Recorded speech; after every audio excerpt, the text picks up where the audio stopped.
Hello बच्चों, कैसे हो? बढ़िया। आप बढ़िया तो मैं भी बढ़िया। तो देखो बच्चों, आज हमें क्या पढ़ाई करनी है। आज है बेटे हमारे पास क्लास 12 का यूनिट नंबर 10 का वीडियो नंबर 17। तो बेटे ये 10वीं यूनिट का 17वां वीडियो है। और इससे पहले 16 वीडियो आपको प्ले लिस्ट में भी मिल जाएंगे और नीचे बेटे डिस्क्रिप्शन में भी मिल जाएंगे। और कुछ समय बाद आई बटन में भी लिंक आ जाएगा, जहां आप यूनिट नंबर 10 को पूरा पढ़ सकते हो और अपने सुंदर से नोट्स बना सकते हो, जो एग्जाम में आपकी बहुत ज्यादा हेल्प करेंगे। ठीक है बेटे, तो देखते हैं आज का हमारा टारगेट क्या है। आज का बेटे हमारा टारगेट है एनसीईआरटी अभ्यास के प्रश्न। जो हमारी एनसीईआरटी की बुक है उसमें यूनिट नंबर 10 अर्थात हेलो एल्केन्स और हेलो एरीन्स, ये है हमारी यूनिट नंबर 10। तो हेलो एल्केन्स और हेलो एरीन्स के बारे में जो एनसीईआरटी की एक्सरसाइज हमें दे रखी है उसके क्वेश्चन हम कंटिन्यू कर रहे थे। और बेटे उन क्वेश्चंस में से हमने क्वेश्चन नंबर 11 तक कंप्लीट कर लिए थे कल के वीडियो में। और आज हमें क्वेश्चन नंबर 12 से प्रारंभ करने हैं। तो हमारी जो एनसीईआरटी की एक्सरसाइज है यूनिट नंबर 10 की, उसके क्वेश्चन नंबर 12 से आज हम पढ़ना शुरू करेंगे। ठीक है बेटे, तो चलो बच्चों, जल्दी से आज की पढ़ाई शुरू करते हैं।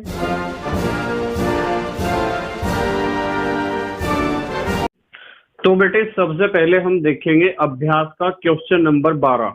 ठीक है, देखो अभ्यास का 12वां क्वेश्चन, इसमें कहा है समझाइए क्यों। तीन क्वेश्चन पूछे हैं, पहला, दूसरा और तीसरा।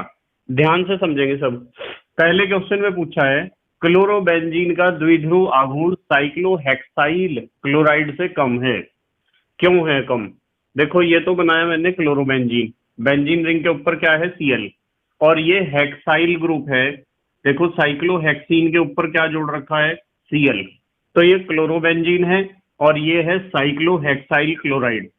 वे यूं कह रहे कि इसका जो द्विध्रुव आघूर्ण है वो कम है और इसका ज्यादा है, क्यों है। बड़ी सिंपल सी बात है, ध्यान से समझेंगे सब बच्चे, बिल्कुल ध्यान से। देखो आपको पता है कि यहाँ जो बॉन्ड है ये वाला, इस बॉन्ड के कार्बन और क्लोरीन के बीच में बनना है इस बॉन्ड को। यहाँ क्या है कार्बन और यहाँ है क्लोरीन।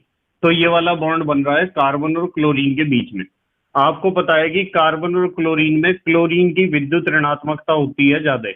जब क्लोरीन की विद्युत ऋणात्मकता ज्यादा होगी, इलेक्ट्रोनेगेटिविटी ज्यादा होगी, तो इस बॉन्ड के जो इलेक्ट्रॉन है वे क्लोरीन की तरफ को सरकेंगे। और क्लोरीन की तरफ सरकेंगे तो क्लोरीन पर आएगा आंशिक ऋणावेश और इस कार्बन पर आ जाएगा आंशिक धनावेश। तो ये बंद हो जाएगा ध्रुवीय। कैसा हो जाएगा ध्रुवीय।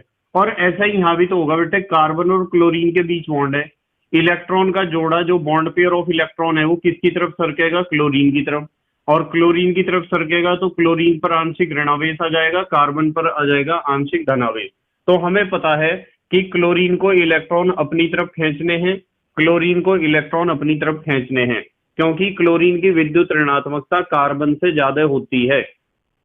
अब सवाल ये आता है कि ये वाला क्लोरीन ज्यादा इलेक्ट्रॉनों को खींच पाएगा अपनी तरफ, या ये वाला इलेक्ट्रॉन, ये वाला क्लोरीन ज्यादा खींच लेगा अपनी तरफ इलेक्ट्रॉन के जोड़े को।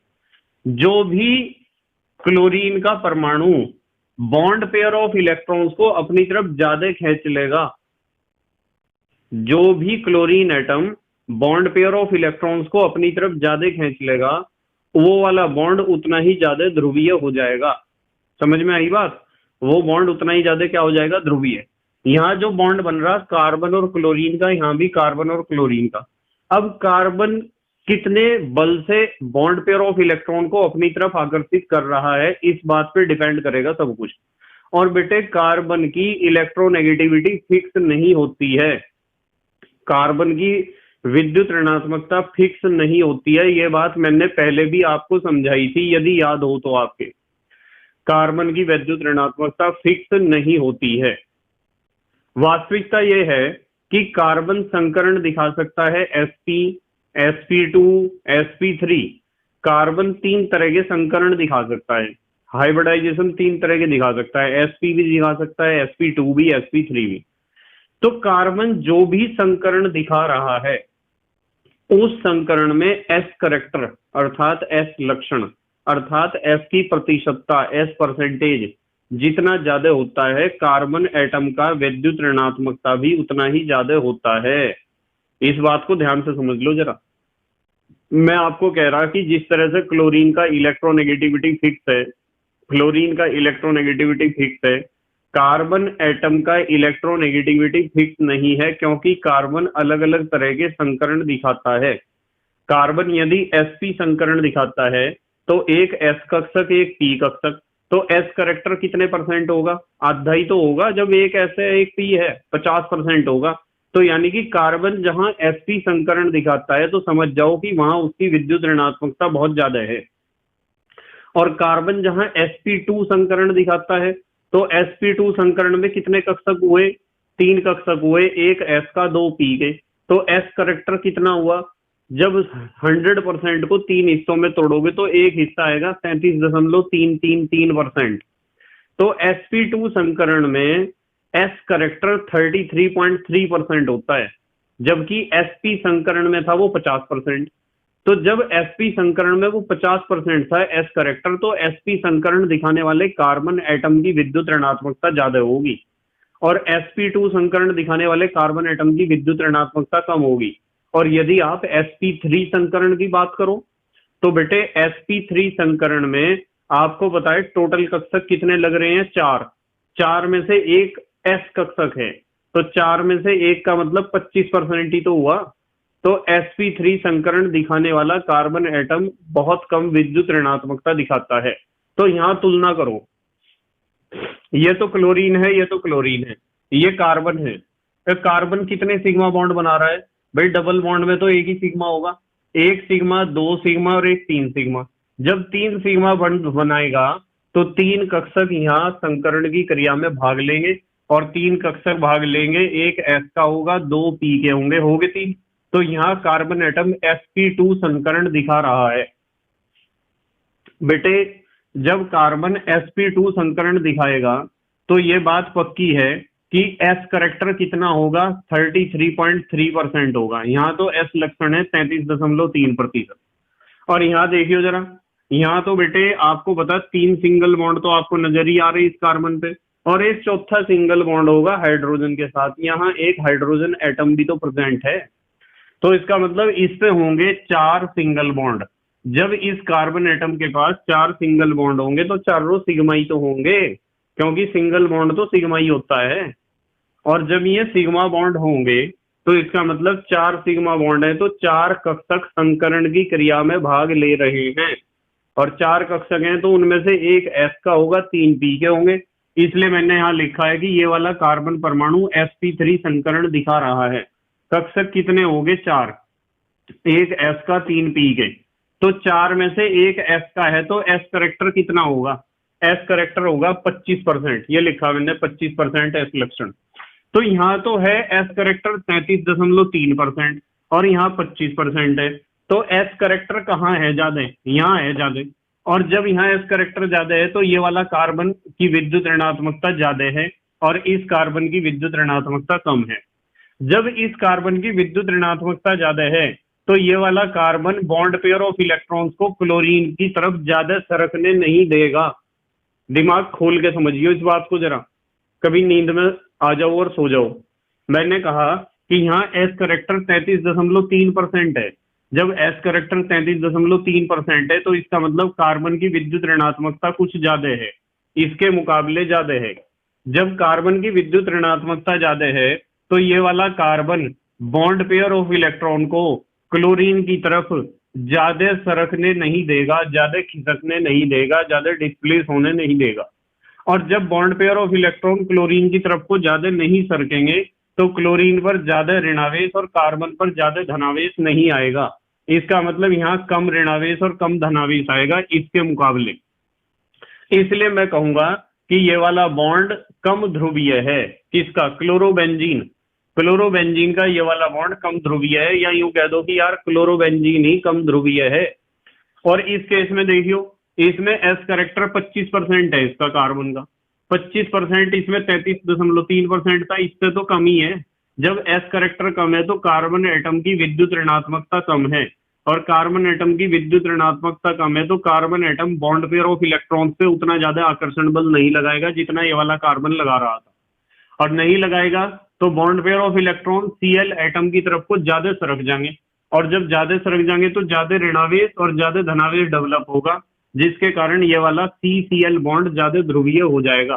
तो इससे हमें पता चला है कि क्लोरोबेंजीन का द्विध्रुव आघूर्ण क्लोरोहेक्साइल साइक्लोहेक्साइल क्लोराइड से कम है। इसका कम क्यों है आघूर्ण, इसका ज्यादा क्यों है, पता चल गया आपको? क्योंकि इसमें कार्बन की विद्युत ऋणात्मकता ज्यादा है, इसमें कम है।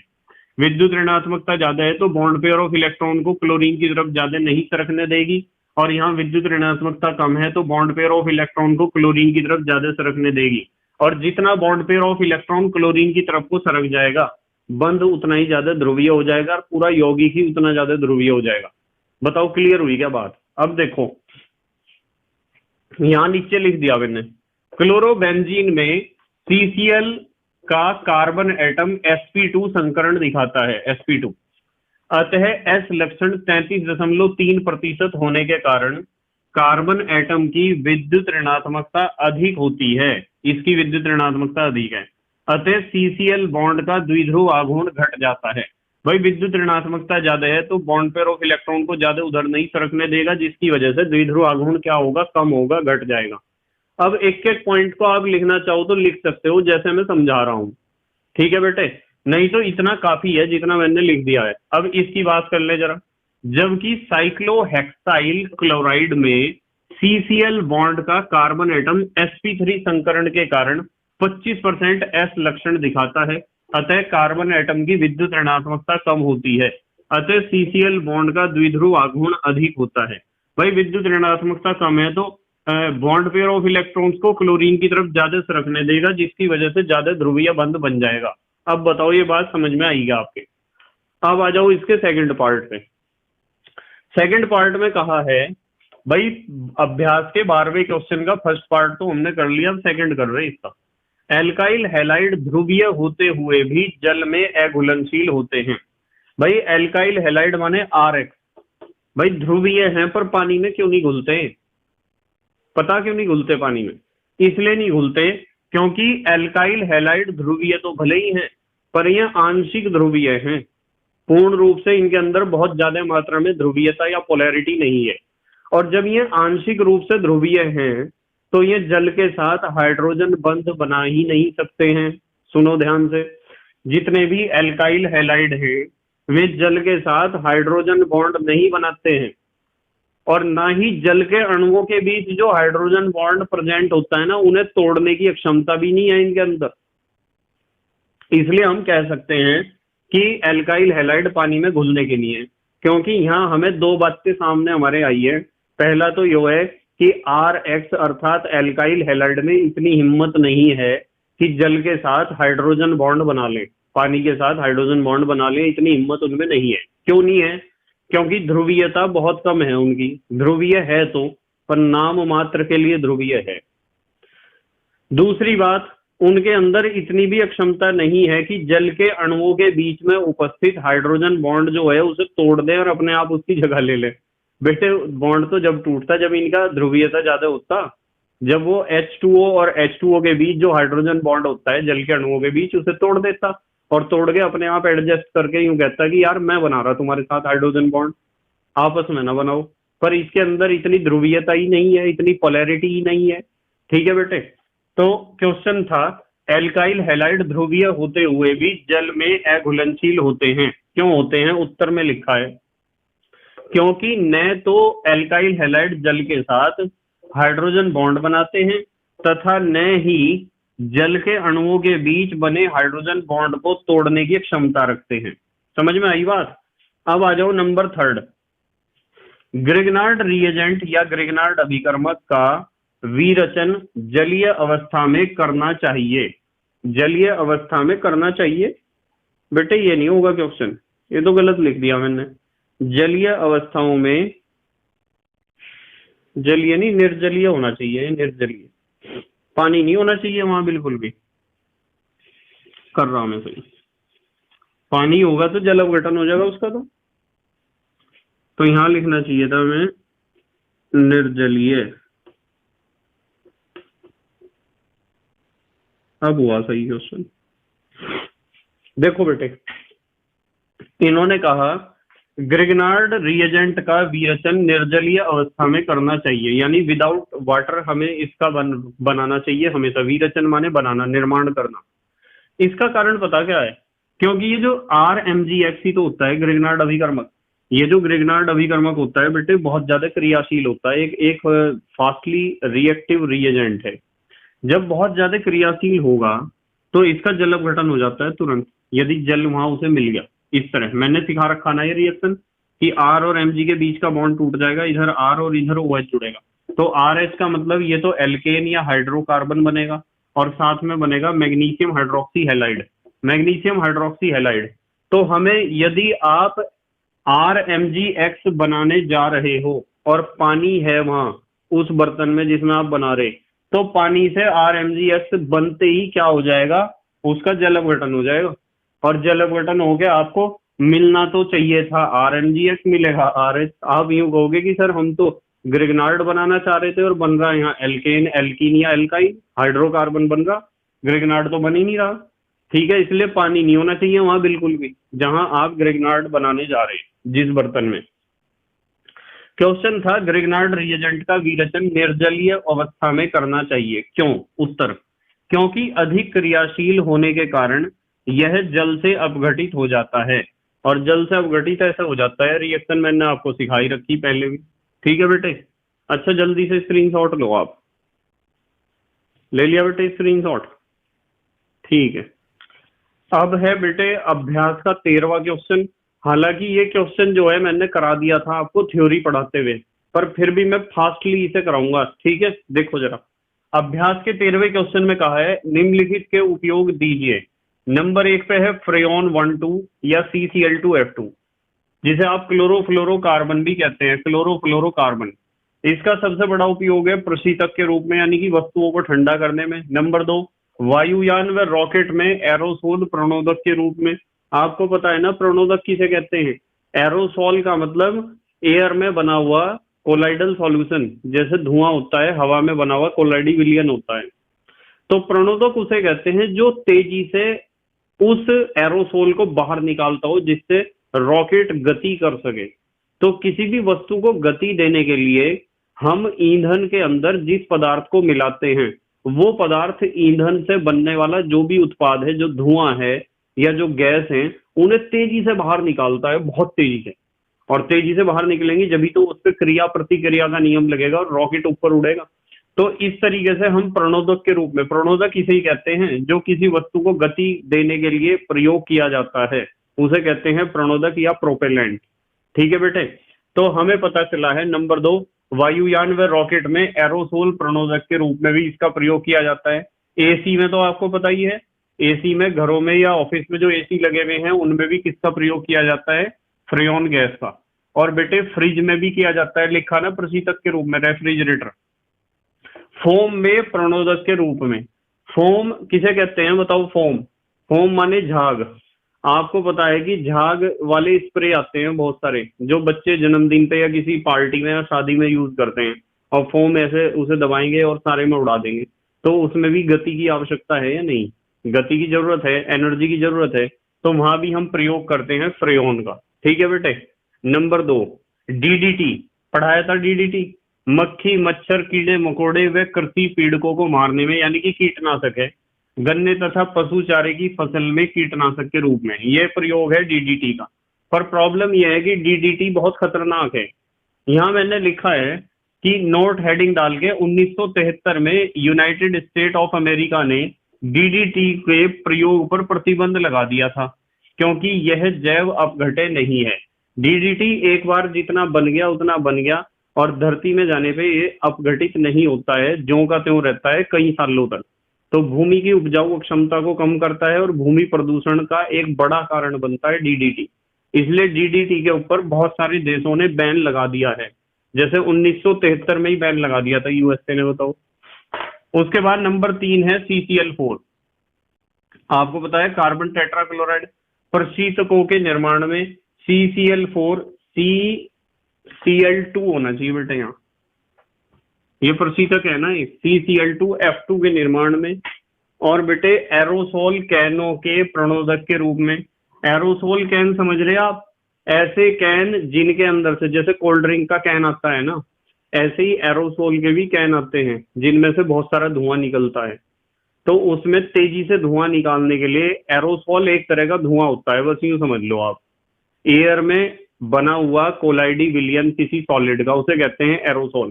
तो एरोसोल कैनों के प्रणोदक के निर्माण में, तो प्रणोदक उसमें डालोगे यदि आप CCl4, तो तेजी से एरोसोल बाहर निकलेगा।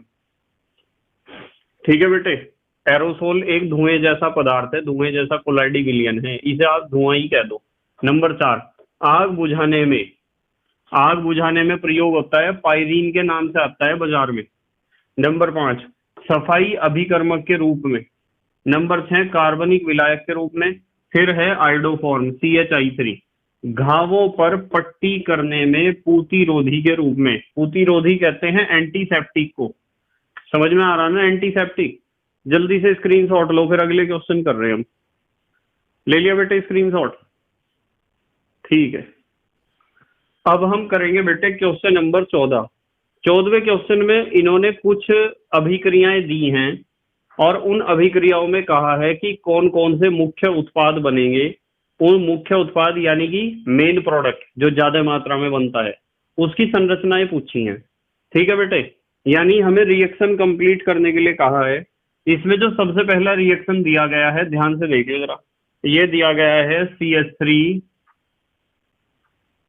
CH2 CH2Cl, और इसके ऊपर रिएक्शन करना है सोडियम आयोडाइड का, Na का।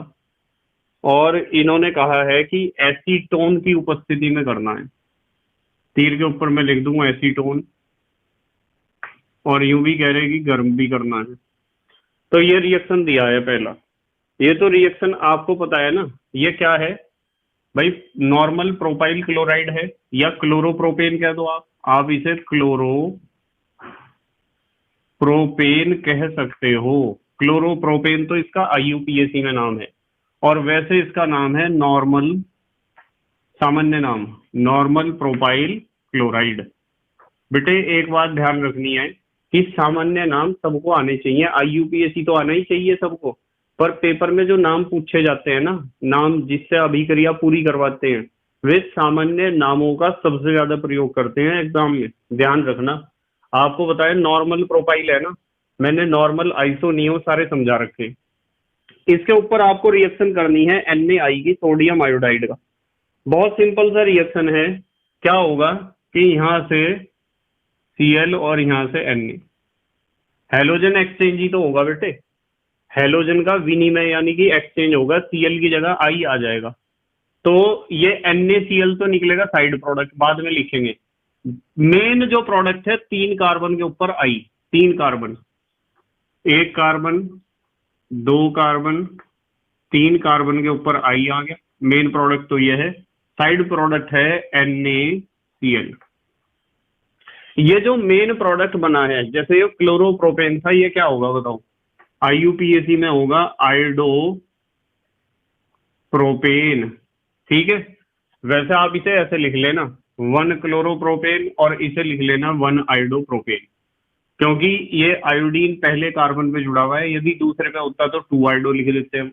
इसी तरह यहाँ क्लोरो पहले कार्बन पे जुड़ा है, तो हमने बिल्कुल सही नाम लिखने के लिए यहाँ नंबरिंग दी है, तो 1 आयोडोप्रोपेन, या फिर आप इसे कह सकते हो नॉर्मल प्रोपाइल आयोडाइड, कह सकते हो ना, नॉर्मल प्रोपाइल आयोडाइड, ये इसका सामान्य नाम है।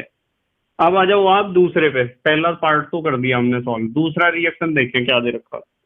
दूसरा दे रखा कार्बन के ऊपर 3 CH3 हैं, एक CH3 यहाँ लगा दिया हमने इस कार्बन पे, एक इधर लगा दिया और एक इधर लगा दिया। कार्बन के पास 3 CH3 और इधर जुड़ा हुआ है Br। ठीक है, इसे आप कह सकते हो टर्सरी ब्यूटाइल ब्रोमाइड। इसके ऊपर ये कह रहे हैं कि KOH का रिएक्शन करो पोटेशियम हाइड्रोक्साइड में। ठीक है, और यहां लिख दिया इन्होंने इथेनॉल पर डेल्टा। इथेनॉल और डेल्टा आपको समझ जाना चाहिए कि एल्कोहलिक KOH है। इथेनॉल तो एल्कोहल है। एल्कोहलिक KOH का जब आप रिएक्शन करते हो तो क्या निकलता है? क्या निकलता है? HX। सिखा रखा है ना, मैंने सिखा रखा है कि कंसंट्रेटेड H2SO4 के साथ गर्म करोगे तो पानी निकलेगा, कॉपर के साथ गर्म करोगे तो हाइड्रोजन गैस निकलेगी, और एल्कोहलिक KOH के साथ गर्म करोगे तो HX निकलेगा। आपको पता है इसमें से मुझे HX निकालना है। इस KOH को तो चाहे मैं तीर के ऊपर ही लिख देता, एल्कोहलिक KOH लिख देता सीधा। आप कहीं से भी एक H उठाओ, एक Br उठाओ, क्योंकि ये कार्बन, ये Br तो इस कार्बन से उठ रहा, और ये तो तीनों के तीनों एक जैसे ही कार्बन है, तीनों प्राइमरी प्राइमरी प्राइमरी कार्बन है, तो कहीं से भी उठा लो आप एक H उठाना और एक Br उठाना। और यदि रिएक्शन को पूरा दिखाना तो एक काम कर लो आप, ये देखिए जरा क्या निकल रहा है। ये निकल रहा बेटे KBr। यदि पूरा दिखाना चाह रहे हैं, ये लिख दिया मैंने KBr, तो ये निकलेगा कोमा। और जहां से H उठेगा, मान लो यहां से उठेगा H जहां से उठेगा वो OH के साथ रिएक्शन करके क्या बनाएगा? H2O, एक जलकाणु निकलेगा। मेन प्रोडक्ट देखो क्या बना, यहाँ तो CH3 झुमका तू है, ये कार्बन है, ऊपर डबल बॉन्ड आ जाएगा CH2 और नीचे सिंगल बॉन्ड CH3, ये आएगा मेन प्रोडक्ट। तो जिस प्रोडक्ट पे हमने KOH का, एल्कोहलिक KOH का रिएक्शन कराया है, क्या है? Tertiary 3 degree butyl bromide. 3 degree butyl bromide, ये इसका सामान्य नाम है। ठीक है बेटे, या फिर IUPAC लिखना है तो नंबरिंग 1 2 3 करोगे ना, तो 2 ब्रोमो 2 मिथाइल प्रोपेन, तो आप लिखोगे 2 ब्रोमो और 2 मिथाइल। भाई दूसरे पे ब्रोमो, दूसरे पे मिथाइल है, किसके? प्रोपेन के ऊपर, प्रोपेन, ये हो जाएगा फिर इसका नाम, यदि आप IUPAC में लिखोगे। वैसे कुछ बच्चे इसे नियो ब्यूटाइल ब्रोमाइड भी कहते हैं, नियो ब्यूटाइल ब्रोमाइड, ये भी कह सकते हो आप, नियो ब्यूटाइल ब्रोमाइड, कुछ भी कह दो आपको जो अच्छा लगता हो। वैसे सब कुछ कह दो तो ज्यादा अच्छा है। उसके बाद ये तो पता, पोटेशियम ब्रोमाइड H2O निकल गया। अब सवाल ये है जी, इसका नाम बताओ क्या है। जब ऐसा खतरनाक यौगिक आपके सामने आता है तो आप IUPAC का ही प्रयोग करोगे तो ज्यादा अच्छा होगा। आपको बता, नंबरिंग यहाँ से होगी 1 2 3, चाहे 1 2 3 कर दो, एक ही बात है। 2 मिथाइल प्रोप 1 इन, भाई दूसरे पे मिथाइल है, 2 मिथाइल, कितने कार्बन है चेन में? 3 कार्बन को कहते हैं प्रोप, और पहले नंबर पे डबल बॉन्ड है 1 इन, 2 मिथाइल प्रोप 1 इन है इसका नाम। भाई मेन प्रोडक्ट ही तो पूछना चाह रहे हैं, मेन प्रोडक्ट क्या बनेगा।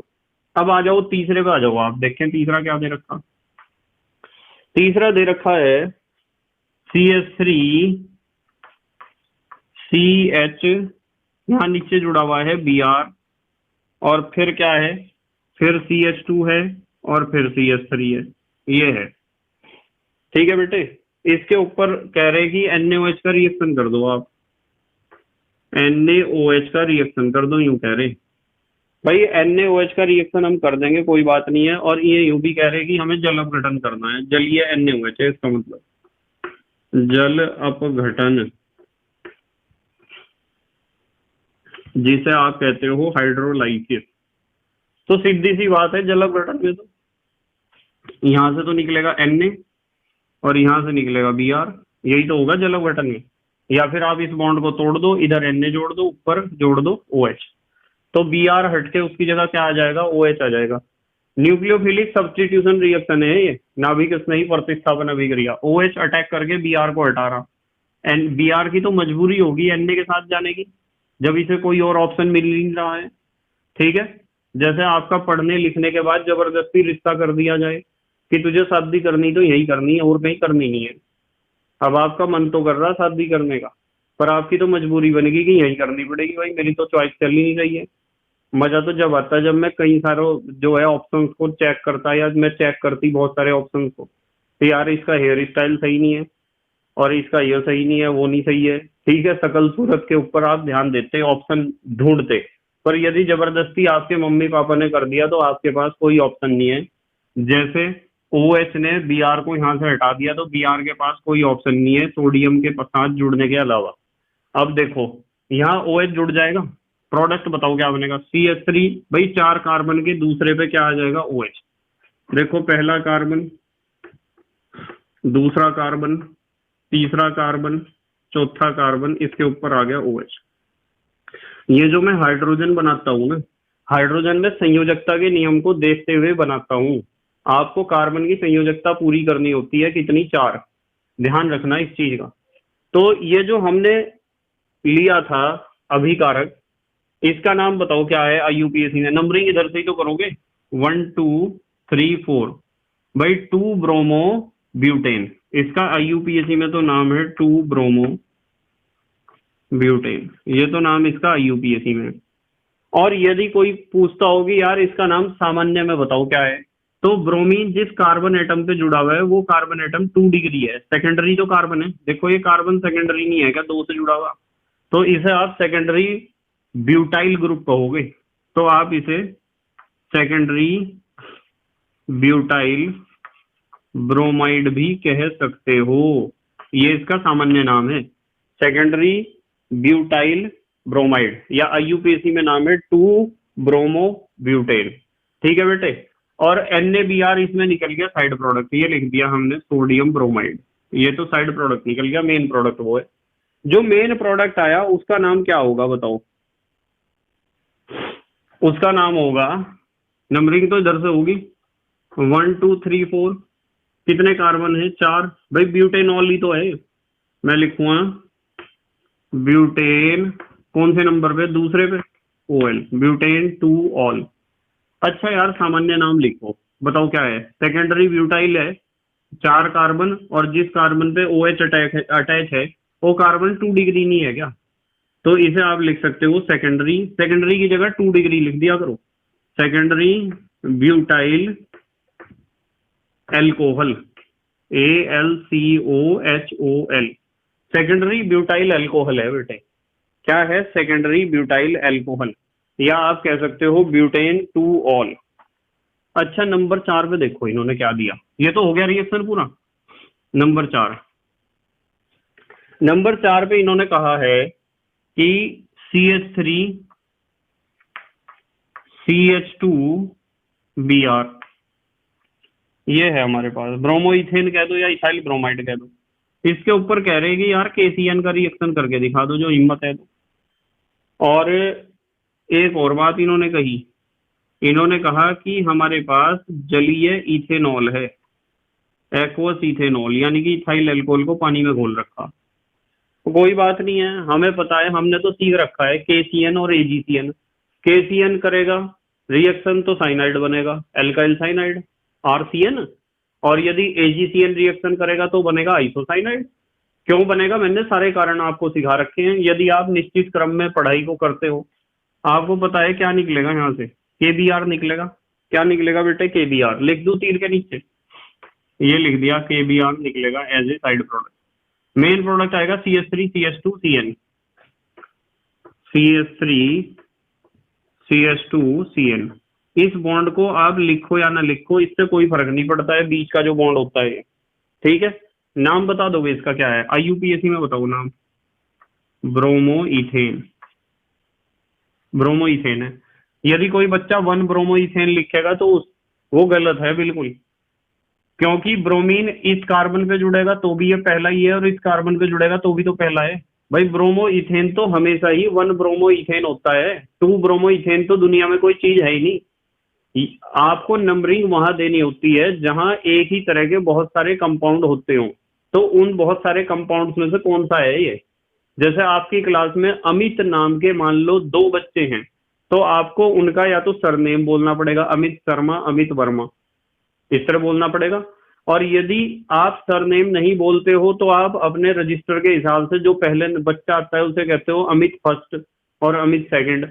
तो आप नंबरिंग वहां देते हो जहां अमित नाम के या किसी भी एक नाम के 2 3 4 बच्चे हैं, वही तो आप नंबरिंग दोगे। और यदि एक ही बच्चा है तो नंबरिंग की क्या जरूरत है। हमें पता है ब्रोमो इथेन तो एक ही तरह का होता है, चाहे ब्रोमीन यहाँ अटैच हो जाए यहाँ अटैच हो जाए, ब्रोमो इथेन तो एक तरह का ही है। तो हम क्यों कहें उसे वन ब्रोमो इथेन? जैसे सूर्य है ना, सूर्य सन, जिससे धूप आती है, दिन निकलता है, वो तो एक ही है। कभी आप ऐसा तो नहीं कहते कि वो वाला सूरज जो पूरब दिशा से निकलता है और पश्चिम में छिपता है। भाई सूरज या सूर्य तो एक ही है। ठीक है बेटे, यदि कोई वस्तु इस प्रकृति में यूनिक है, अद्भुत है, एक है, सिंगल पीस है, तो उसमें नंबरिंग देने की जरूरत नहीं है। ठीक है बेटे, इस चीज का ध्यान रखना चाहिए। अब आप जो है, जब एक ही नाम के बहुत सारी चीजें हों तो आप वहां नंबरिंग दे सकते हो, इस बात का ध्यान रखना चाहिए। ये समझ में आई ना बात? इसलिए आपको इसे ब्रोमो इथेन ही लिखना है, कोई बच्चा वन ब्रोमो इथेन नहीं लिखेगा। अच्छा चलो यार, सामान्य नाम बताओ इसका क्या है? दो कार्बन है तो इथाइल, इथाइल, और बी आर का मतलब ब्रोमाइड, ये इसका सामान्य नाम है, इथाइल ब्रोमाइड। यहाँ आइयो जरा, बताओ नाम, आईयूपीएसी बताओ। साइनो, साइनो क्या लिखोगे? दो कार्बन है तो कितने हैं? इथेन, आप इसे साइनो इथेन कह सकते हो। ठीक है, या फिर आप इसे कह सकते हो इथाइल, दो कार्बन का alkyl group ethyl cyanide, cyano ethane कह दो, और या फिर आप कह सकते हो इथाइल साइनाइड। ठीक है बेटे, जल्दी से स्क्रीनशॉट लो, अगले क्वेश्चन करा रहा, फिर ले लिया स्क्रीनशॉट? ठीक है, नंबर 5 पे इन्होंने दिया है, ध्यान से देखेंगे सब बच्चे। 5वें नंबर पे क्या दिया है? 5वें नंबर पे दिया है C6H5ONA, पता है ना, सोडियम जुड़ा हुआ है फिनॉक्साइड ग्रुप पे, बेंजीन रिंग के ऊपर O जुड़ा हो तो उसे कहते हैं फिनॉक्साइड। ठीक है, और इसका रिएक्शन कराना है हमें C2H5Cl के साथ, क्लोरोइथेन कह सकते हो या इथाइल क्लोराइड कह दो, और हमें बताना है कि मेन प्रोडक्ट क्या बनेगा। तो बेटे आपको मैंने बताया, इसका नाम थोड़ा याद रखियो, सोडियम फिनाइल से बना फिनॉक्साइड, सोडियम फिनॉक्साइड तो ये है, ये, और उसका नाम आपको बताइए, क्लोरोइथेन कह दो, चलो क्लोरोइथेन या इथाइल क्लोराइड कह दो, सामान्य में कहना चाहते हो तो। इसमें क्या होता है बेटे, यहां से तो निकलेगा Na, ठीक है, देखते रहो ध्यान से, और यहां से निकलेगा Cl, ये निकलेगा यहां से Na और यहां से Cl। ऐसा रिएक्शन मैंने आपको सिखाया था। अरे ये तो पता कौन सा रिएक्शन है? ये रिएक्शन है विलियमसन संश्लेषण, विलियमसन, नीचे लिख दूं यहां, संश्लेषण, विलियमसन सिंथेसिस है बेटे। आपको पता चल गया ना, NaCl निकलेगा साइड प्रोडक्ट, तीर के नीचे लिख दूं या बाद में लिख देंगे, जगह निकलेगी।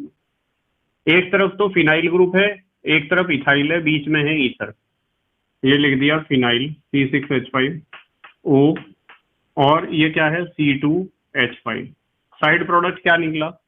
NaCl।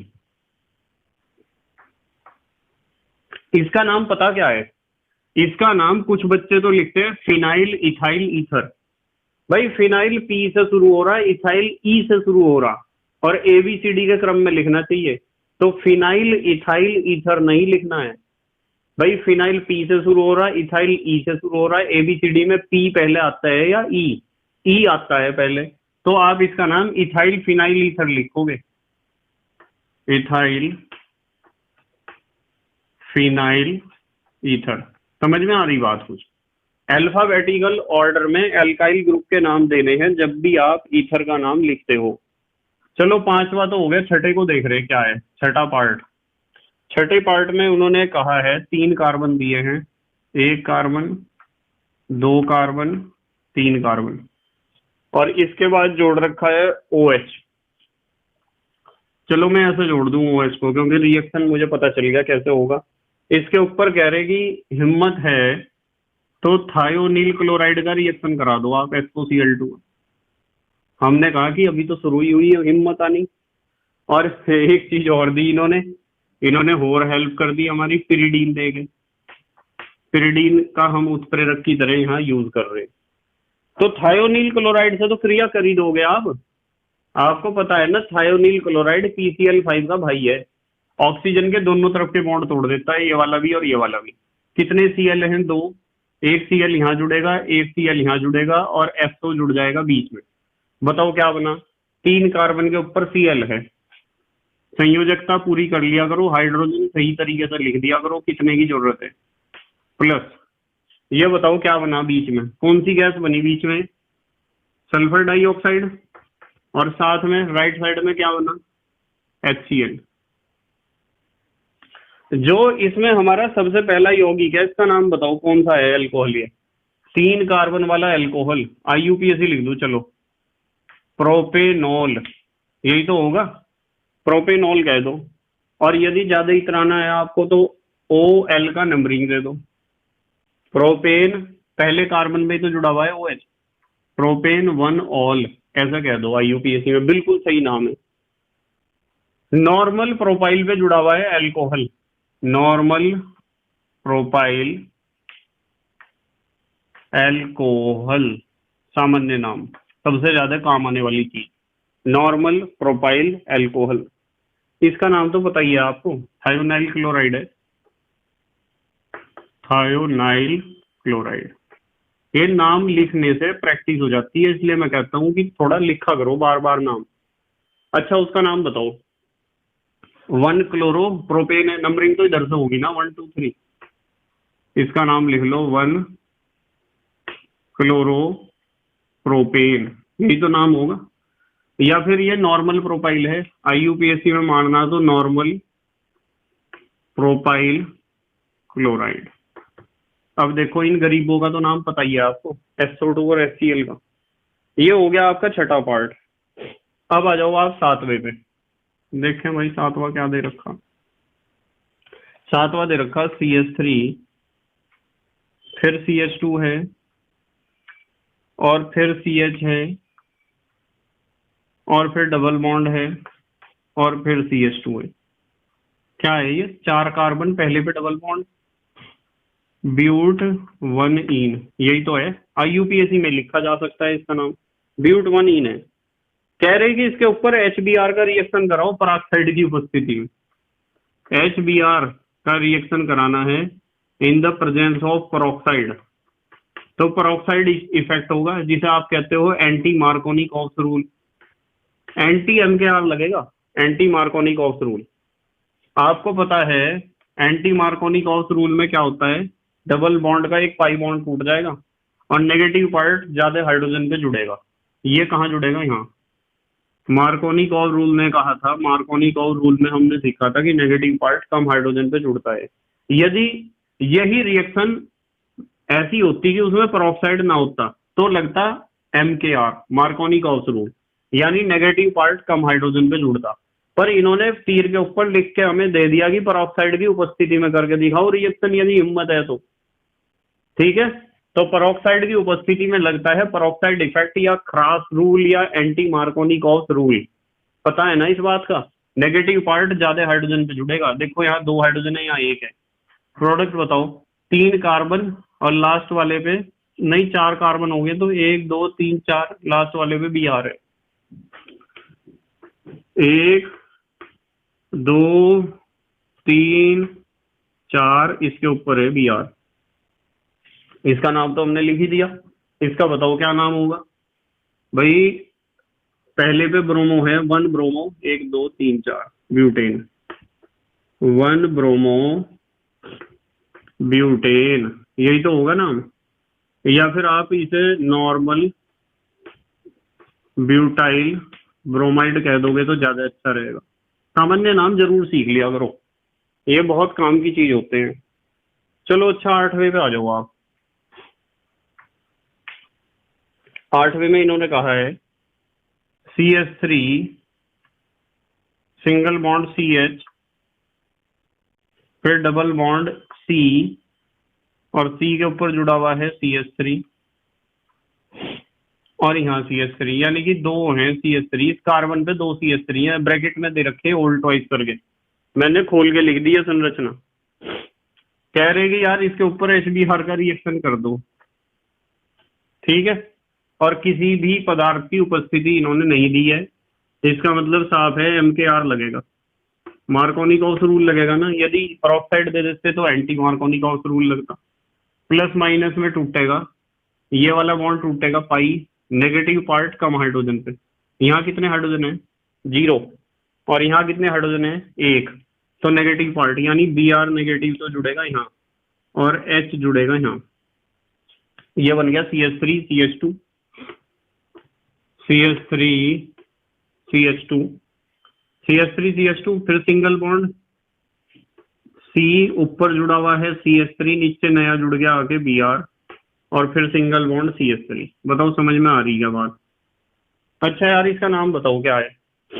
इसका नाम नंबरिंग किधर से करोगे? 1 2 3 4 करोगे। 1 2 इधर से नंबरिंग करके भी दूसरे पे ही आ रहा, डबल बॉन्ड इधर से भी दूसरे पे ही आ रहा, पर इधर से नंबरिंग करके ये फायदा कि CH3 भी तो आप आ रहा नजदीक, तो नंबरिंग इधर से करियो। 1 2 3 4। बताओ 2 मिथाइल ब्यूट 2 ईन, दूसरे पे तो मिथाइल है, ब्यूट माने 4 कार्बन है, 4 कार्बन में से दूसरे कार्बन पे आ गया डबल बॉन्ड, ये नाम है 2 मिथाइल ब्यूट 2 ईन। अच्छा इसका नाम बताइए जरा, इधर से ही तो नंबरिंग करोगे। 1 2 3 4 नीचे कर दिया करो या ऊपर, एक ही बात है। 2 ब्रोमो 2 मिथाइल ब्यूटेन, 2 ब्रोमो और 2 पे ही मिथाइल है, किसके? ब्यूटेन के। 2 ब्रोमो 2 मिथाइल ब्यूटेन, और इसका नाम है 2 मिथाइल ब्यूट 2 ईन। ठीक है बेटे। अच्छा ये तो हो गया क्वेश्चन। अच्छा एक हो गया पूरा, ये तो और तो कोई पार्ट नहीं दे रखा। अब आप अभ्यास के 15वें पे आ जाओ। अभ्यास का 15वां, इसमें कहा निम्नलिखित अभिक्रिया की क्रियाविधि लिखिए। निम्नलिखित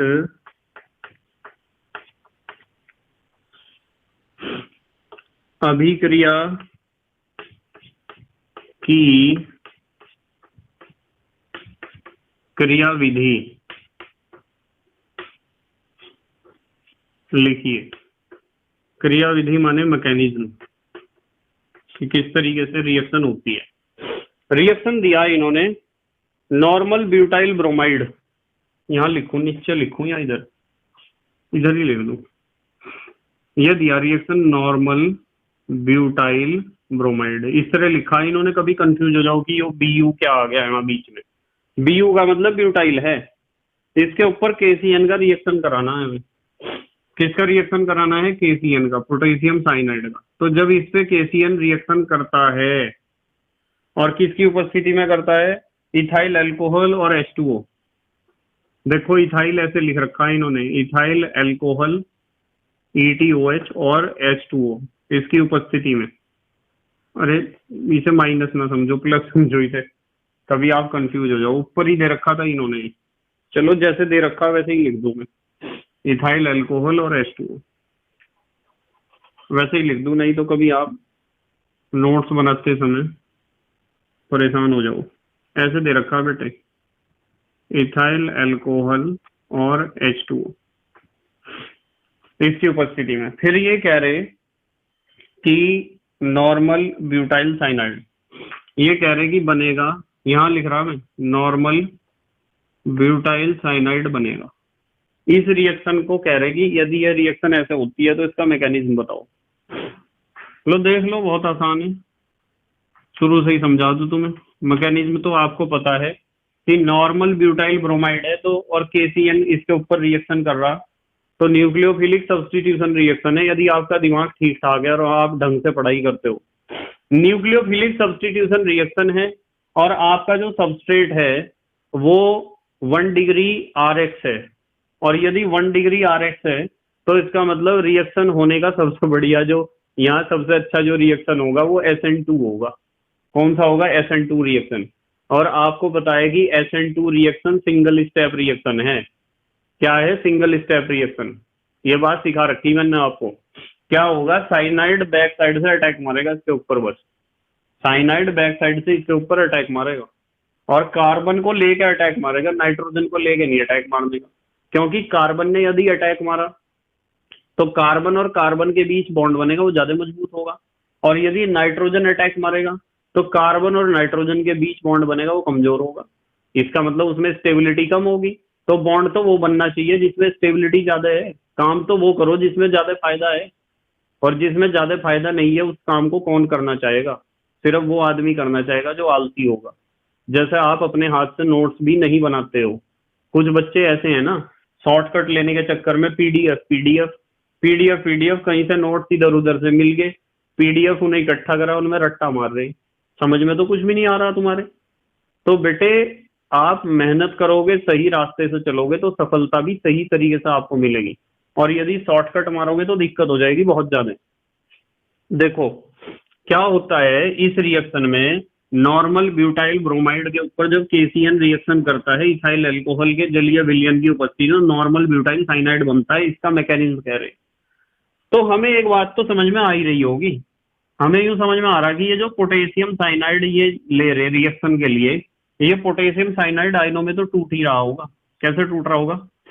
के पॉजिटिव और सी एन नेगेटिव, ये साइनाइड आयन बन गए। अब आपको बताया कि साइनाइड आयन में होता है अनुनाद। कैसा अनुनाद होता है? देखो ऐसा अनुनाद होता है कि इसके पास दो दो चार एक 5 इलेक्ट्रॉन है, तो नेगेटिव चार्ज इसे दूंगा, और ये बदलता रहता है इस रूप में, कार्बन डबल बॉन्ड एन, यहाँ ये इलेक्ट्रॉन नेगेटिव चार्ज, इसके ऊपर दो, 4 और 4, 4 और 2 6, ठीक है, ये तो सही है। तो ये दो इसकी अनुनादी संरचनाएं हैं दोनों, किसकी? साइनाइड की। ये अनुनादी संरचनाएं हमें इस बात के लिए इंगित कर रही हैं, हमें समझा रही हैं कि मेरे अंदर भी हिम्मत है अटैक करने की सबस्ट्रेट के ऊपर, और मैं कार्बन एटम को लेकर अटैक मारूंगा। ये वो कह रहा कि मेरे अंदर भी हिम्मत है अटैक करने की, नाइट्रोजन एटम को लेकर अटैक मारूंगा। इसका मतलब साइनाइड आयन जो है वो अनुनादी संरचनाएं दिखाता है दो। पहली अनुनादी संरचना कोशिश करती है कार्बन एटम को लेकर अटैक मारने की, कि टक्कर जो मैं मारूंगा कार्बन एटम से मारूंगा टक्कर। और दूसरा अनुनादी संरचना नाइट्रोजन से टक्कर मारने की या आक्रमण करने की, अटैक करने की कोशिश करता है। अब सवाल ये है कि अटैक जो साइनाइड आयन करेगा वो कार्बन एटम से करेगा या नाइट्रोजन एटम से? मैंने इस बात को आपको सिखा रखा है कि यदि उसने कार्बन एटम से अटैक करा तो एल्काइल ग्रुप के ऊपर उसे अटैक करना है, एल्काइल ग्रुप में कार्बन पे तो अटैक करना है। यदि साइनाइड ने कार्बन एटम से अटैक करा और वहां कार्बन पे ही जाके उसने अटैक करके जुड़ गया वो, तो कार्बन और कार्बन के बीच बॉन्ड बनेगा जिसके अंदर सह संयोजकता 100% होगी। यदि कोई सह संयोजक बंध आइडेंटिकल एटम्स के बीच बनता है, यानी कि एक ही तत्व के दो परमाणुओं के बीच बनता है, तो वो सह संयोजक बंध बहुत ज्यादा मजबूत होता है बेटे। और यदि वो नाइट्रोजन एटम को लेकर अटैक मारेगा एल्काइल ग्रुप के ऊपर, तो नाइट्रोजन एटम और कार्बन एटम के बीच बॉन्ड बनेगा तो सह संयोजक बंध। पर ये वाला सह संयोजक बंध उतना ज्यादा मजबूत नहीं होगा, क्योंकि इसमें जो सह संयोजकता है वो पूर्ण रूप से शुद्ध नहीं है, 100% सह संयोजकता नहीं होगी। कार्बन और नाइट्रोजन के बीच तो मजबूरी वाली सह संयोजक बंध बनेगा। ठीक है बेटे, साझेदारी हमेशा उनके बीच अच्छी होती है जो समान दर्जे के हों, समान लेवल के हों, और रिश्तेदारी भी उन्हीं के बीच अच्छी रहती है जो समान दर्जे के होते हैं। यदि आप अपने से ऊपर या अपने से नीचे वाले किसी भी रिश्तेदार से संबंध अपने मजबूत करने की कोशिश करोगे तो संबंध इतने ज्यादा मजबूत नहीं हो पाएंगे। तो इसी तरीके से यदि कार्बन एटम वहां अटैक मार रहा इसके ऊपर, एल्काइल ग्रुप के ऊपर, तो बॉन्ड बनेगा सी और सी के बीच, जो बहुत बढ़िया बॉन्ड होगा, एकदम pure bond, pure covalent bond. और यदि नाइट्रोजन एटम को लेकर अटैक मारेगा तो वहां बॉन्ड जो बनेगा वो कार्बन और नाइट्रोजन के बीच बनेगा। भाई कोवेलेंट बॉन्ड होगा, सह संयोजक बंध होगा, पर वो प्योर कोवेलेंट बॉन्ड नहीं होगा। इस बात को समझ रहे ना? अब मैं क्या समझा रहा, कभी सिर के ऊपर को जा रही हो सारी बात। ये बात उन सभी बच्चों के सिर के ऊपर को जा रही होगी जिन्होंने यूनिट को शुरू से नहीं पढ़ा। मैं बार बार आपको कहता हूं कि निश्चित क्रम में पढ़ाई करा करो, नहीं तो जिंदगी बर्बाद हो जाएगी बिल्कुल एकदम शॉर्टकट के चक्कर में। देखो अब क्या हुआ, हमें पता चल गया अटैक कार्बन से होना है। जब अटैक कार्बन से होना है और SN2 मैकेनिज्म है तो बैक साइड से अटैक होना है। कहां से अटैक होना है? बैक साइड से। तो किस तरीके से अटैक होगा? देखो ये आ रहा साइनाइड बैक साइड में, और हमारे पास है नॉर्मल ब्यूटाइल ब्रोमाइड, लिख रखा हमने नॉर्मल ब्यूटाइल ब्रोमाइड, समझ रहे ना? ब्यूटाइल का मतलब कितने कार्बन है, चलो कार्बन बना दो, 1 2 3 4, और इसके ऊपर बेचारा Br घर से निकलने को तैयार। आपको पता है इसके ऊपर आंशिक धनावेश होगा, आंशिक ऋणावेश होगा, होगा नहीं, क्योंकि ये जो बॉन्ड पेयर ऑफ इलेक्ट्रॉन है वे ब्रोमीन की तरफ आंशिक रूप से विस्थापित होंगे, जिसे आप कहते हो प्रेरणिक प्रभाव या इंडक्टिव इफेक्ट। इधर की तरफ को सरके हुए होंगे ना इंडक्टिव इफेक्ट की वजह से, प्रेरणिक प्रभाव की वजह से, और साइनाइड आया यहाँ से झूम, यहाँ मारेगा टक्कर एकदम। इस कार्बन पे जुड़ना चाह रहा है वो, कभी सोचो कि इस बॉन्ड को तोड़ रहा, पहले साइनाइड यहाँ आगे जुड़ेगा इस कार्बन के ऊपर, और जुड़ने के बाद फिर ये Br नेगेटिव बन के यहां से निकलेगा। कैसे निकलेगा, ऐसे निकलेगा कि यार बॉन्ड पेयर यार मुझे दे दो, बॉन्ड पेयर ऑफ इलेक्ट्रॉन को लेकर शुद्ध Br नेगेटिव के रूप में यहां से निकल के भागेगा जब उसे पता चला कि तेरी जगह लेने के लिए साइनाइड आ गया है। तो यहाँ जो प्रोडक्ट बनेगा ना, यहाँ जो प्रोडक्ट बनेगा, यहाँ प्रोडक्ट बनेगा cyanide, 1 2 3 4 carbon, CH3 CH2 CH2 CH2, ये जुड़ गया साइनाइड, प्लस हो गया बेचारा Br क्या हो गया, बेगर हो गया, Br नेगेटिव हो गया। इसे तो कहते हैं न्यूक्लियोफिलिक सब्स्टिट्यूशन रिएक्शन। अच्छा, ये तो हमारा है normal butyl bromide, 1 bromo butane कह दियो, IUPAC में कहना तो 1 ब्रोमो ब्यूटेन। और ये बताओ क्या है, नॉर्मल ब्यूटाइल साइनाइड कह दूं, ऊपर लिख रहा मैं, नीचे मुझे डाउट हो रहा कि तुम्हें दिखाई देगा नहीं, जगह ही नहीं है नीचे। नॉर्मल ब्यूटाइल साइनाइड, ठीक है बेटे, या फिर आप इसे साइनोब्यूटेन कह दियो, आपकी मर्जी है, जो अच्छा लगता हो। जल्दी से तुम स्क्रीनशॉट ले लो, अगले क्वेश्चन देख रहे हो, ले लिया स्क्रीनशॉट, ठीक है बेटे। ये जो अभ्यास का 16वां क्वेश्चन है बहुत ज्यादा इंपॉर्टेंट है एग्जाम के लिए। इस तरह के पहले भी मैंने बहुत सारे क्वेश्चन करा दिए हैं, उम्मीद है ये वाला क्वेश्चन आपके ढंग से समझ में आ जाएगा, ठीक है। तो देखते हैं 16वें क्वेश्चन में हमें क्या पूछा गया है। 16वां क्वेश्चन है बेटे, अभ्यास का 16वां क्वेश्चन, SN2 प्रतिस्थापन की प्रति, SN2 प्रतिस्थापन के प्रति अभिक्रियाशीलता के आधार पर इन यौगिकों के समूहों को क्रमबद्ध कीजिए। यानी कि इन्होंने हर एक पार्ट में 2 या 3 या 4 यौगिक दे रखे हैं, और उन यौगिक में सारे एल्काइल हैलाइड हैं, RX। आपको देखना है कि कौन सा RX सबसे अच्छा SN2 रिएक्शन देगा और कौन सा RX सबसे बेकार SN2 रिएक्शन देगा। तो SN2 रिएक्शन वहां सबसे अच्छी होती है जहां भीड़ कम होती है। जहां क्या कम होती है, भीड़, स्टेरिक, जहां स्टेरिक हिंड्रेंस बहुत कम होता है, त्रिविम विन्यासी बाधा बहुत कम होती है, वहां SN2 रिएक्शन अच्छा होता है। या फिर आपको सिखाया गया था कि प्राइमरी RX सबसे अच्छा SN2 रिएक्शन देते हैं, फिर सेकेंडरी और फिर टर्सरी RX सबसे बेकार SN2 रिएक्शन देखते हैं। पर आपको सिर्फ भीड़ को देखना है, ये चीज तो देख ही लोगे आप प्राइमरी सेकेंडरी टर्सरी, पर पूरा फोकस आपका जो है स्टेरिक हिंड्रेंस अर्थात त्रिविम विन्यासी बाधा पर होना चाहिए। उस कार्बन एटम पे अपनी निगाह लगा के रखियो, अपनी दृष्टि उस कार्बन एटम पे लगा के रखियो जहां हेलोजन जुड़ा है, क्योंकि वही होना है nucleophilic substitution reaction second order वाला या बाई मॉलिक्यूलर वाला SN2 रिएक्शन। देखो पहले पार्ट में कहा 2 bromo 3 methyl butane, 2 bromo 3 methyl, देखो 2 ब्रोमो कहाँ है, ये रहा, 2 पे तो ब्रोमो है और 3 पे मिथाइल है ब्यूटेन, ये बना दिया। उसके बाद कहा इन्होंने 1 ब्रोमो पेंटेन, देखो पहले नंबर पे ब्रोमो है पेंटेन के 5 कार्बन के, और 2 ब्रोमो पेंटेन ये है दूसरे नंबर पे ब्रोमो है पेंटेन के। ये जो ऊपर नाम दिए गए हैं, इन नाम से आप संरचनाएं पहले रफ कॉपी में बनाओगे अपने। मैंने तो सीधा यहाँ उत्तर लगा दिया जगह कम होने के कारण, पर आपको पहले रफ कॉपी में तीनों संरचनाएं बना के देखनी है, और उन संरचनाओं में फिर उस कार्बन पे अपनी निगाह लगानी है, दृष्टि लगानी है जिस कार्बन के ऊपर हेलोजन जुड़ा हुआ है, उस कार्बन पे भीड़ देखियो कम कहाँ है। देखो तो हमने देखा कि ये जो हमारे पास 1 ब्रोमो पेंटेन है, 1 ब्रोमो पेंटेन में Br जिस कार्बन से जुड़ा हुआ है वो प्राइमरी कार्बन है, और प्राइमरी कार्बन है तो मैं कहूंगा इसे 1 डिग्री RX है, प्राइमरी एल्काइल हैलाइड है, तो इस कार्बन पे तो भीड़ कम होगी, यानी कि सबसे अच्छा SN2 रिएक्शन दिखाएगा 1 ब्रोमोपेंटेन। उसके बाद यहाँ ब्रोमीन जिस कार्बन से जुड़ा है वो कार्बन कैसा है बताओ, प्राइमरी है या सेकेंडरी?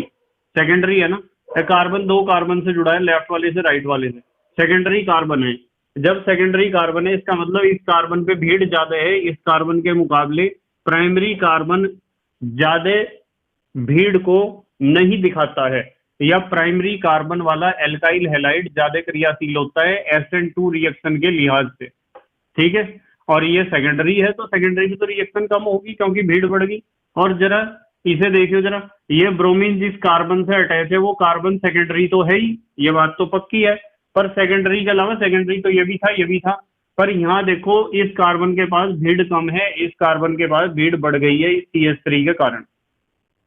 ये जो साइड चेन है वो हेलोजन एटम के जितना नजदीक आता है ना, तो हेलोजन एटम जिस कार्बन से जुड़ा है उस कार्बन पे क्राउडिंग या स्टेरिक हिंड्रेंस या त्रिविम विन्यासी बाधा उतनी ज्यादा बढ़ जाती है, जिसके कारण न्यूक्लियोफाइल का बैक साइड से अटैक होना उतना सिंपल नहीं होता है, उतना सरल नहीं होता है। इसलिए यहाँ आपको भीड़ ज्यादा नजर आ रही तो हमने लिखा है सबसे बेकार SN2 रिएक्शन देगा। हमारा टारगेट होता है हेलोजन किस कार्बन से जुड़ा है, यहाँ टारगेट है, हेलोजन किस कार्बन से जुड़ा है, यहाँ टारगेट है, हेलोजन किस कार्बन से जुड़ा है, यहाँ टारगेट है। इसके इधर देखा वो यार ये तो भीड़ बढ़ा रहा CH3 यहाँ पे, समझ रहे ना बात। SN2 में जहां छीड़ है, जहां खुला है बिल्कुल छीड़, छीड़ तो समझते हो, भीड़ का विपरीत शब्द है, विलोम शब्द है, वहां SN2 रिएक्शन ज्यादा अच्छा होगा। सेकंड पार्ट देखो, 1 bromo 3 methyl butane, 1 bromo 3 methyl butane, पहले पे ब्रोमो है तीसरे पे मिथाइल है, देखो 1 2 3 ये है। उसके बाद है 2 bromo 2 methyl butane, 2 bromo 2 methyl और ब्यूटेन, यही तो है। फिर कहा इन्होंने ये रहा 2 ब्रोमो 3 मिथाइल ब्यूटेन, दूसरे पे ब्रोमो और तीसरे पे मिथाइल। अब बताओ ये ब्रोमीन इस कार्बन से जुड़ा हुआ, छीड़ बड़ी, प्राइमरी कार्बन है, सबसे अच्छा रिएक्शन दिखाएगा, ठीक है। प्राइमरी कार्बन एटम है, प्राइमरी RX है, प्राथमिक एल्काइल हैलाइड है या प्राथमिक हेलो एल्केन है, सबसे अच्छा SN2 रिएक्शन दिखाएगा। ए ब्रोमीन जिस कार्बन से जुड़ा हुआ वो कार्बन सेकेंडरी नहीं है, देखियो सेकेंडरी कार्बन एटम है, जब सेकेंडरी कार्बन एटम है तो प्राइमरी से तो बेकार ही दिखाएगा रिएक्शन SN2, ठीक है। और इसे देखो जरा, ये हेलोजन जिस कार्बन से जुड़ा हुआ उस कार्बन की दुर्दशा देखो, 1 2 3 टर्सरी कार्बन एटम है, तृतीयक कार्बन परमाणु है, भीड़ और भी ज्यादा बढ़ गई, क्राउडिंग इफेक्ट और भी ज्यादा बढ़ गया, स्टेरिक हिंड्रेंस और भी ज्यादा बढ़ गया, त्रिविम विन्यासी बाधा और भी ज्यादा बढ़ गई। जब भीड़ बढ़ गई तो बेचारा न्यूक्लियोफाइल बैक साइड से अटैक कैसे कर लेगा, भीड़ में कर ही नहीं सकता है, इसलिए सबसे बेकार SN2 रिएक्शन दिखाएगा। SN2 रिएक्शन वो दिखाता है सबसे अच्छा जहां भीड़ कम हो। आपका टारगेट वो कार्बन एटम होना चाहिए जिसके ऊपर हेलोजन जुड़ा हुआ है, समझ रहे ना। आ जाओ थर्ड पार्ट पे आ जाओ। इन्होंने कहा 1 ब्रोमो ब्यूटेन, भाई 1 पे ब्रोमो है देखो ब्यूटेन के, ठीक है जी। 1 bromo 2 di methyl propane, 1 bromo 1 पे तो ब्रोमो है, 2 दूसरे पे डाई मिथाइल है, प्रोपेन माने 3 कार्बन, ठीक है ये है। 1 ब्रोमो 2 मिथाइल ब्यूटेन, 1 ब्रोमो 1 पे तो ब्रोमो है, 2 पे मिथाइल है, ब्यूटेन माने 4 कार्बन। और 1 ब्रोमो 3 मिथाइल ब्यूटेन, 1 पे तो ब्रोमो है, 1 2 3 पे मिथाइल है ब्यूटेन। अब आप ब्रोमीन जिस कार्बन एटम से जुड़ा उस कार्बन एटम पे अपनी निगाह टेक के रखियो, ब्रोमीन जिस कार्बन पे जुड़ा है। पहले जो ये नाम दिए होते हैं ना, इन नाम की संरचनाएं रफ कॉपी में बना लेनी चाहिए और फिर देखना चाहिए कि कहाँ सबसे ज्यादा छीड़ है, उसे पहले नंबर पे रखो फिर दूसरे पे। SN2 के लिए यदि इसी में ही वो यूं कह देना कि SN1 का बताओ ऑर्डर, तो मैं इन निशान जो ये लगाए ना ग्रेटर देन के, इन्हें सबको पलट दूंगा, स्मॉलर देन बना दूंगा। SN1 रिएक्शन वहां अच्छी होती है जहां भीड़ ज्यादा होती है, क्योंकि ज्यादा भीड़ में जब ज्यादा एल्काइल ग्रुप अटैच होंगे या ज्यादा कार्बन एटम अटैच होंगे तो जो कार्बोकैटायन बनेगा ना वो ज्यादा स्टेबल बनेगा।